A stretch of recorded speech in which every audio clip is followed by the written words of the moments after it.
आज हम अरुंधति रॉय उसका एक article the pandemic is a portal या फिर उसको ऐसे कह लें वो हम पढ़ेंगे। उससे पहले हम अरुंधति रॉय का इंट्रोडक्शन पढ़ते हैं। वो कौन है, क्या करती हैं, कहाँ पे इनका बर्थ हुआ। पहली बात तो इनका नाम पूरा जो था वो सुजैना अरुंधति रॉय का पूरा नाम है। 24 नवंबर 1961 में ये शिलोंग जो कि इंडिया में एक इलाका है वहाँ पे पैदा हुई हैं। और ये पेशे से जो है वो राइटर हैं, एसीस्ट हैं एंड एक्टिविस्ट हैं।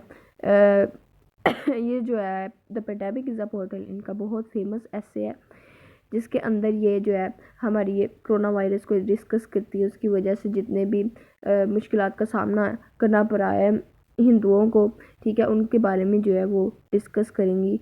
नेशनैलिटी इनकी इंडियन है और इनके जो नोटेबल वर्क्स हैं, जो बड़े मशहूर वर्क हैं, उसमें the guard of small things है। इनको जो है मैन ब्रूकर प्राइज़ और सिडनी पीस प्राइज़ भी मिल चुका है।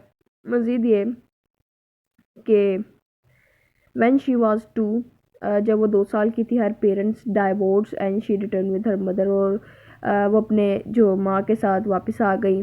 और ब्रदर टू करेला स्कूल्स, कराला schools, corpus Christie's Kottayam, followed by the Lawrence school. अब ये यहाँ पे इन्होंने इस स्कूल में जो है अपनी तालीम मुकम्मल की। She then studied architecture at the school of, फिर इन्होंने आर्किटेक्चर स्टडी किया।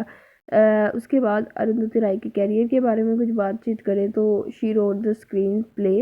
उन्होंने बहुत सारे स्क्रीन प्ले लिखे जिसमें से in which any gives those ones, ये बड़ा मशहूर रहा।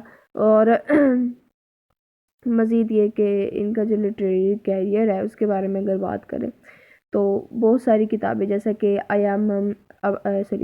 आयमनम जो इनका लिखा हुआ किताब है, उसमें इनका चाइल्डहुड एक्सपीरियंस इन्होंने शो किया। अपने चाइल्डहुड एक्सपीरियंस को जो था इन्होंने लिखा, ठीक है। उसके बाद जो प्राइज़ इनको मिले थे वो network times the book of the year, इन्होंने किताब लिखी। इस किताब की पब्लिकेशन के बाद जो था इन्हें ये प्राइसेस मिले।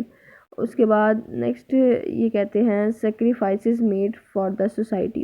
अरुंधति राय ने सोसाइटी के लिए बहुत कुछ किया। ये एक पॉलिटिकल एक्टिविस्ट भी थी।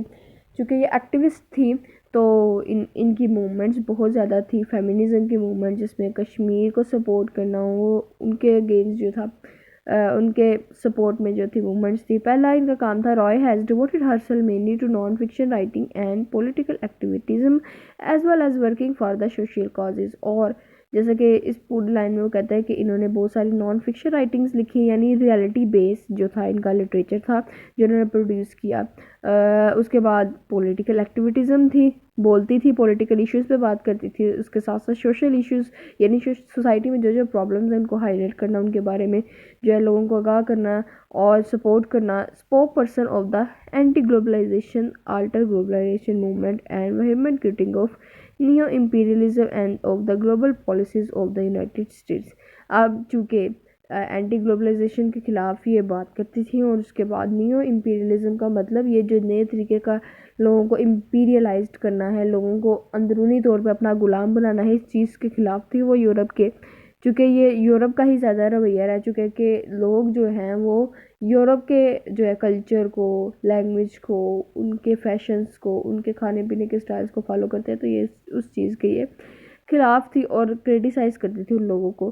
थर्ड सरदार सरोवर प्रोजेक्ट, ये इन्होंने कुछ प्रोजेक्ट जो थे उन पे जो है बहस की। और सपोर्ट फॉर कश्मीरी सेपरेटिज़म, इन्होंने मूवमेंट्स चलाई और मूवमेंट्स का पार्ट रही, जिसमें जो मूवमेंट थी कि भाई कश्मीर को सेपरेट किया जाए, अलहदा से जो है ना उसको एक सूबा बनाया जाए। Criticism she raised for Israel, बहुत सारे इनके आर्टिकल्स हैं जिसमें इन्होंने इसराइल पर जो तनकीद की है बहुत ज़्यादा। The question she raised for 2001 Indian parliament attack, और उसके बाद जो था इंडियन पार्लियामेंट जो थी उस पर इन्होंने ऐसे क्वेश्चन उठाए थे जो कि उनके जो थे कोई नहीं वो सवाल जो है उनसे कर सकता था, इस तरह के क्वेश्चन से था। वो था उनका एक्सीडेंट। और उसके बाद ये इनके प्रोजेक्ट्स हैं जिन पे इन्होंने काम किया। इंडिया न्यूक्लियर वेपनाइजेशन पे इन्होंने लिखा। ये टॉपिक्स है बेसिकली उनके आर्टिकल्स के जिन पे उन्होंने बात की है। जैसे कि क्रिटिसिज्म किया श्रीलंका की government, views sedition charges, criticism of Anna Hazare, view on the Narendra Modi, ये सब चीज़ों पे इन्होंने लिखा और लोगों को अवेयरनेस दी। और पर्सनली ये एक स्पोक पर्सन भी रह चुकी हैं, बहुत ज़्यादा ये जो थी इन चीज़ों पर बोलती थी, बहस करती थी। उसके बाद मज़ीद ये कि स्टॉप बिंग, ये इनकी बहुत ज़्यादा मशहूर कोट है, stop being afraid of what could go wrong and start being positive about what could go right.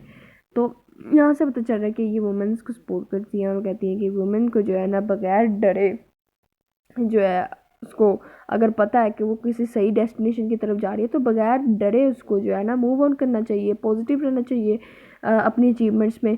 अगर रास्ता आपका गलत है, अगर आपकी डेस्टिनी गलत है तो फिर तो इंसान घबराता है, उसे वो खौफ तारी होता है, उसे डर लगता है कि कोई मुझे ना पॉइंट आउट ना कर ले, डोमिनेट ना कर ले, मुझे सज़ा ना मिल जाए। ठीक है, तो कहती है कि जब आपका डेस्टिनेशन आपकी राइट है तो फिर आप किससे डरे, आप किसी से ना डरें। मज़ीद ये है कि ये इसका शॉर्ट सा बिल्कुल इंट्रोडक्शन था जो हमने पढ़ा। इंट्रोडक्शन के बाद जो हम चीज़ करेंगे वो इनका ऐसे है, the pandemic is a portal, वो हम पढ़ेंगे। ये है, वैसे तो ये डायरेक्ट आपको ले जाएगा।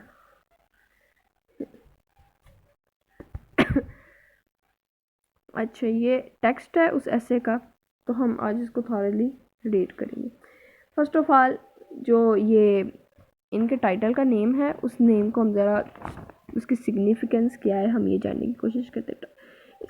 इसका नाम है the pandemic is a portal. Pandemic का मतलब कोविड-19, ऐसी वबा जो मतलब जिसका कोई इलाज नहीं होता, ठीक है, लाइलाज होती है, तो उसको कहते हैं पेंडेमिक।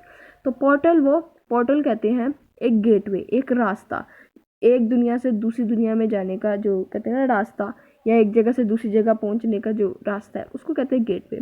अब बेसिकली वो अपने इस ऐसे में जो है ना पेंडेमिक को एक गेटवे कहती हैं कि वो एक रास्ता है, एक गली है जहाँ से हमारी दूसरी दुनिया शुरू हो जाती है, एक ऐसी गली।